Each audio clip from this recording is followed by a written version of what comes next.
今日嘛是林家祖孙寿诞46周年，林家黑暗的xuất發地即嘛是改做義工教會，甲宜蘭林家夢園來舉辦追思活動。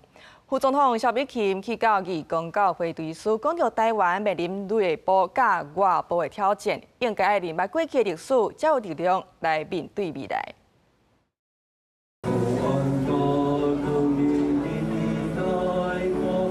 唱诗歌追思林家祖孙，副总统萧美琴伫218事件79年，当时也是林家祖孙受难46年的这一天，纪念地会汉事发地点即马改做义工基督长老教会来追思。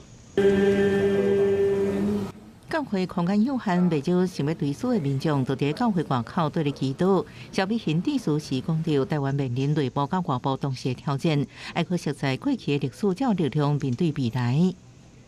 咱内部侪挑战，外部嘛有搁较大武力的威胁。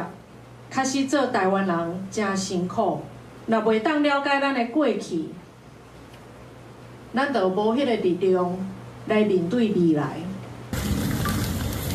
献花之余，另外一名伫宜兰林家梦园同时举办追思活动。虽然林义雄无来，毋过家属甲迄时阵是林义雄秘书，现今讲话田秋瑾往到场。最近因为用林体血汗做题材电影《世纪血汗》引起争议，毋但互林体血汗阁受关注，甚至引起台湾历史的热调。那完全没有打个招呼，那我是觉得这个是非常不妥的。根据这样的一个真实发生过的事件。